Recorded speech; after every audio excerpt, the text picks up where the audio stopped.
Hey, what's up YouTube? I'm making a new updated video for Urza Lord High Artificer for 2021 and after Commander Legends because we got so many great cards that this deck is so much better. And this has got a higher price range, but it's still, as far as competitive EDH decks go, it's cheaper. Has room to be upgraded, but it's crazy. When I play competitive, it works, it wins for me. So I wanted to show you what I'm running, and hopefully you guys can get some ideas. This deck started as a skeleton, and I made trades to kind of have it grow, but we'll jump right into it. So let me explain how Urza works. Urza says, when Urza Lord High Artificer enters the battlefield, create a construct token. It gets +1/+1 for each artifact you control. You can tap an untapped artifact you control and add 1 blue mana. Or shuffle your library, exile the top card. You get to play your top card, and then you shuffle it, but it's 5 mana to use that ability. That's his final ability. All of them are very good, and all of them are potentially, two of them are potentially win conditions. So let's jump right into how this works. How I usually win is I need Urza to win. So protect him with the old Swift Boots and the Lightning Greaves. Using Deadeye Navigator to blanket for tons of construct tokens. Isochron Scepter with the old Dramatic Reversal combo, which essentially infinite mana and then playing your entire deck and winning with Laboratory Maniac.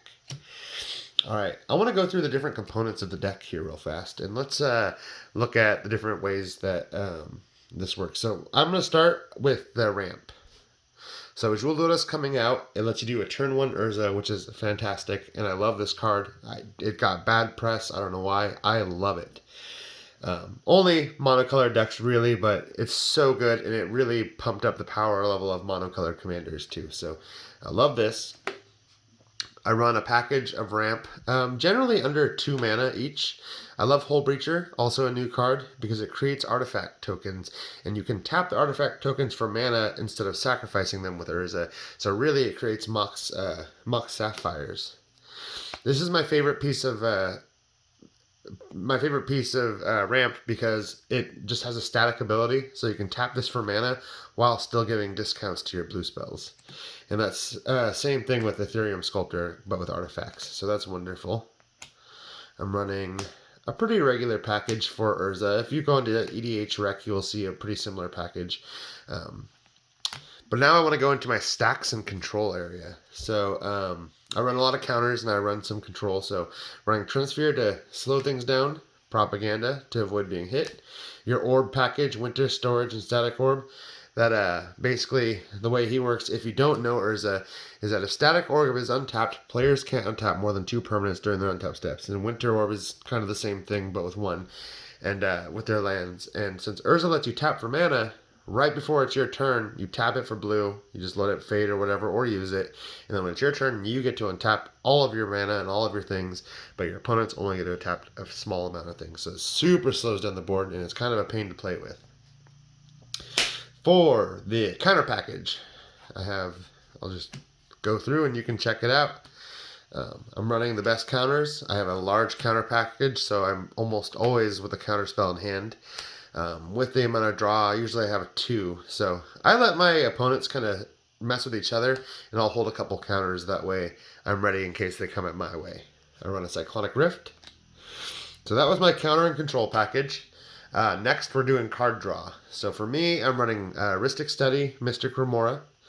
I'm running Skorak, Preordain and Brainstorm, Blue Sun Zenith, Stroke of Genius.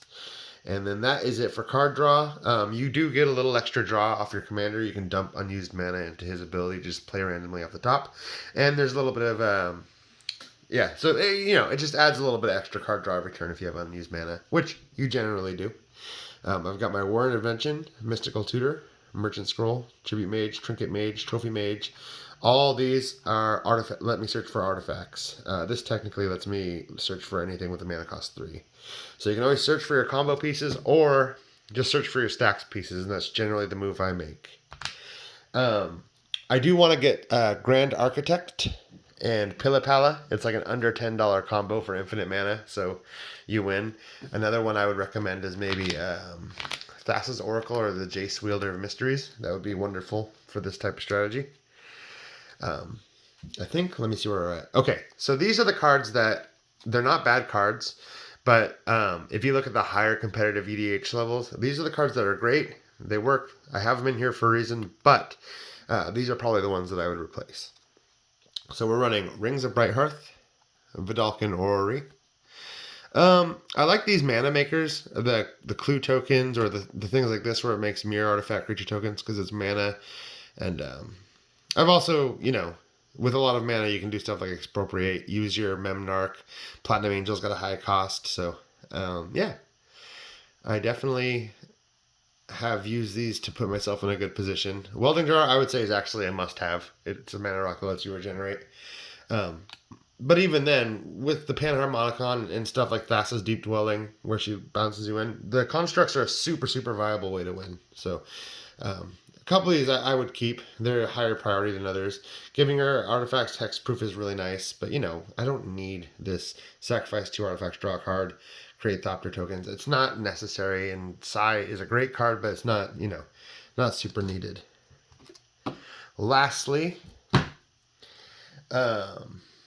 is just the lands I run, and there's nothing super crazy. I'm running Academy Ruins. I'll put this in the back. Blighted Cataract, Braid Ruins for some artifact, some hand size management, Field of Ruin, Mystic Sanctuary. So the majority of my lands in this deck are actually just snow-covered lands. That's what I'm running. So I thought maybe eventually I'd get, the extra planar lens or whatever to get extra mana, but so far has not been necessary at all. I think it would just take up space. So I'm keeping it the way it is. The last thing I wanted to bring up is the Tolarian Academy. So if you were just interested in the deck tech, you might as well just, stop here. Thank you for liking. Subscribe. I'm going to have more videos coming up. I just put up a really cool Olivia Voldaren one, so go ahead and check that out if you're really interested in vampires for EDH.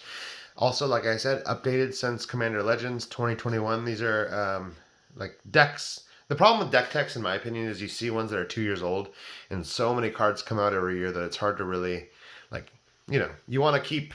I keep updating my decks and remaking videos. I almost want to delete the old ones, but that way people get like a more updated deck as they look it up. But I don't want to ramble, so let me go into what I was going to say. I go onto Twitter and I talk to people like Sheldon Menery and the CAG, the CAG, it's the Commander Advisory Group. And I've been kind of petitioning for the ban list to be renamed as the Pillory list. Because it leaves a sour taste in my mouth that people automatically assume that things are banned, so they don't think about playing with them, and some are extremely fun. Luckily, my play group were like, hey, look, man, I got a Paradox engine. I want to try it in this deck. I don't care. Go for it. And if I'm like, hey, I have this kind of janky Brian Stardom deck I want to use, maybe we can use some of the lower power decks and use to the Pillory list. That's what I want it to be called instead of ban the Pillory list. So that way, basically what I'm trying to say is have conversations with your play group. I rose a little bit of a little bit of noise at Sheldon Menery, and then he posted a article he wrote that was essentially telling all Commander players who see it, which not all of them do, because not all of them use Twitter or are interested in the Magic community. He said that Rule 0 is essentially where you start. Everybody should be basically ignoring the ban list and having conversations with their play group. The ban list is more to let people know, here's some things that some people think are unfun, and even then there are things that should be on the ban list by their standards that aren't because they just don't have the time to go through it all, right? Tooth and Nail can just win the game from one card in a blue-green deck. It's like, all right, 2-card combo, boom, one card. That being banned or not being banned, while something that's much like Coalition Victory being banned doesn't really make sense. So anyways, I just want people to know that you should really start at having no bans and then have do whatever you want, however you want to play. But it's totally fine to start with having no bans and then just having a conversation with your play group. And maybe even, when you go to card shops, take out your stuff that is universally understood as not being what they consider healthy for the format. Although that might change if you're playing competitive EDH, because I have a feeling that Commander in spirit isn't as competitive as CEDH. So their idea is what is good for the format might change depending on who you're playing. And they might totally want you to use their Tolarian Academy because they want to see how much their deck can take. And they're packed full of answers. So, anyways, that's my just little PSA on let's all remember that Commander is not created by any official community. It's a game that is, for everybody. And if you have a card you love that you really want to play, talk to your play group about using it. And of course, when I bring out Urza and with my EDH deck, I'll slip this in and out depending on what they say. I just let them know, hey, just so you know, I'm running Tolarian Academy. It was a gift from my fiance. I love it, and this is like the perfect deck for it. So if I didn't have it in here, it would just be in my binder. So I want to use it, and usually they're cool. And if they say, "Oh man, I don't know, if you win from Tolarian Academy," then I'll just feel like you won because you used a banned card. I'm like, you know what? That's totally fine. I have a sleeved up land ready to like switch out at a moment's notice.